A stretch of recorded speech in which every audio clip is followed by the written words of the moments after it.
Me now, Congresswoman Debbie Wasserman Schultz, a Florida Democrat and current chairwoman of the Democratic National Committee. Thank you so much for being here, Madam Chairwoman, Congresswoman.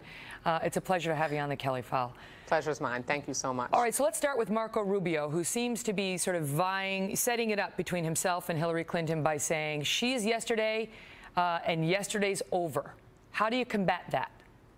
Well, you know, what I find amusing is that the three candidates that have declared their candidacy for president on the Republican side started out each of their campaigns by attacking Hillary Clinton. Hillary, when she announced her candidacy on Sunday, immediately started talking about being a champion for the middle class, that she wanted to be a voice to help make sure that people can climb the ladders of success in America, and that if you work hard and play by the rules, that everyone will have a chance to succeed. And that's going to be the contrast that we'll see throughout this campaign, no matter who ends up as the nominee on either side of the aisle. But, you know, the Republicans, unfortunately, simply have no new ideas. They each have, whether it's Rand Paul, Ted Cruz, or Marco Rubio, have talked about the same failed trickle-down economic policies that got us into the worst economic crisis since the Great Depression, and that we've thankfully, thanks to President Obama, been able to climb back out of 61 straight months in a row with private sector job growth. So that's a pretty stark contrast that we look forward to talking about. It's interesting because when I listen to these Republicans talk, they seem to be getting ready to say the same thing about Hillary. Same failed policies, not new, old, not in terms of age, but, you know, yesterday. And so it's going to be the same attack against her. You know, are the Democrats at a disadvantage in not offering a new face? Well, the funny thing is that the policies that they're talking about are things like that they have repeatedly embraced that have not been successful in getting our economy jump-started. In fact, they've actually hurt us and helped us spiral downward. Cutting taxes for the wealthiest, most fortunate Americans so that they can increase taxes on the middle class. And, you know, each of the candidates for president on the Republican side embrace ending Medicare as we know it and turning it into a voucher system, support taking health care away. And Ted Cruz, as well as Marco Rubio and Rand Paul, were all willing to shut the government down, cost our economy $24 billion in the name of denying people health care. But if they're so bad, then how do you explain the congressional elections we saw in 2012 and in 2010? I mean, they have been placed back in control of both houses of Congress by an American electorate that seems ready to let them hold power. Well, look, when it comes to a national vision, when we talk more often about national vision for the direction of this country in a presidential election, you know, my counterpart, Reince Priebus, has repeatedly said that in order to win this presidential election, they'll have to be nearly perfect.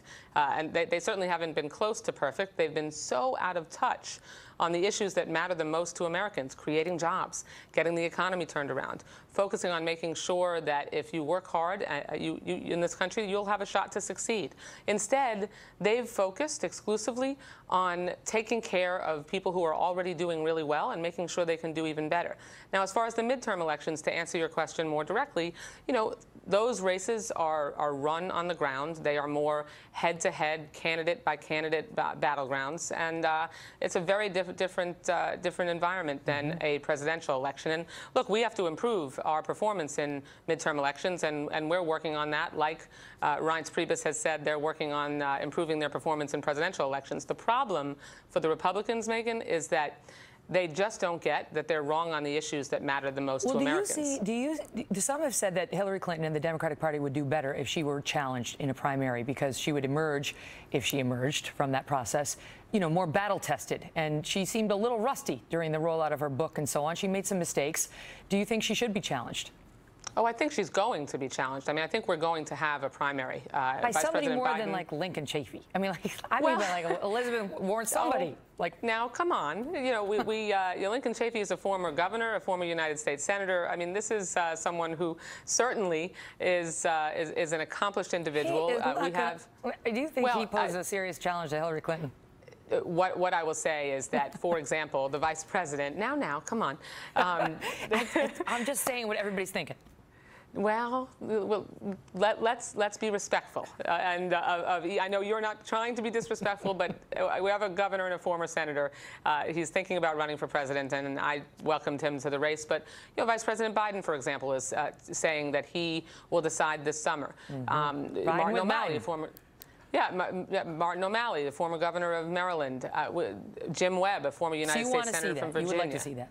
Well, I think that regardless of what I want or what anyone wants, we're going to have a primary, and we will have a discussion about those ideas. I'm running out of time, but I want to get a couple of things. So you and Rand Paul have had this dust up about abortion, and I mean, I understand it's strange that Rand Paul is fighting with you a little bit, but it does bring up a serious issue as between the two parties in particular.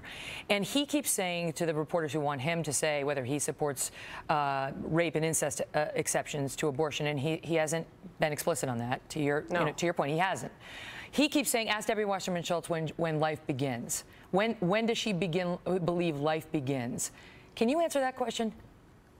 The question that he was asked and that he's trying to deflect from by pushing it on me is, does he support exceptions to his opposition to a woman's right to make her own choices? I give you that point. I cede the point. And he has not been explicit on it. But I'm wondering about you, because I have you tonight.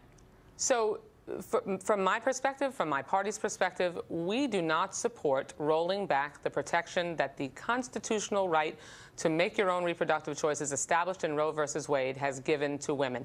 Okay, but let me ask you that. Republicans like Rand Paul did. Because this is such a dicey issue, and the American public, is very divided on this. As you know, it's not like 90% of the public supports abortion. They do not. And 80% of the majority support a woman's right to choose. But 80% of the public is against an abortion in the third trimester, and almost 65% is against an abortion in the second trimester.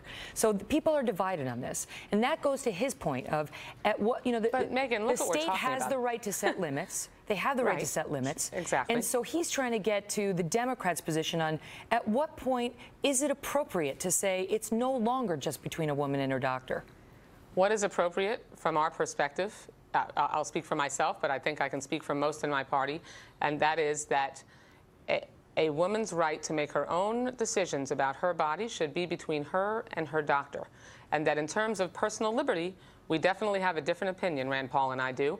And there is a Supreme Court decision, though, that answers those questions for us, and subsequent Supreme Court decisions Supreme Court decision, that have put limitations. Says the state has a say, and the state can set limits. And states have made those decisions. But what it recognized is that it's not just between a woman and her doctor, that the state has a right to step in on behalf of the fetus and say at some point, that fetus does obtain rights. You would admit that you can't have women aborting third trimester babies just on a whim, right? I mean, so you agree there's some limits. Certainly not on a whim, but when that's what he's trying to get at. Where do the Democrats stand on, We've been very clear. There's no ambivalence here. We're very clear. We believe that that decision is best left not to government, but between a woman and her doctor. So there isn't, I can't tell you a specific date and time past which we, in all cases, are certain that that choice shouldn't be made, because that decision is very unique and individual to the woman and should be in consultation with her conscience and her God and her doctor. That is a decision left to her. Now, there's an overlay of restrictions that the Supreme Court has imposed through Roe versus Wade and subsequent decisions, and states have gone and implemented their own laws to put those restrictions in place. That's how the law. Now, I don't agree with all of those restrictions, but the law should be followed, and that's our view. And I want to hear from Rand Paul what his view is. All right, I'm going to call him up and I'm going to tell him that I asked you. Yeah, and he should stop deflecting and answer the darn question. Debbie Wasserman Schultz, thank you so much for being here. Thanks, Megan.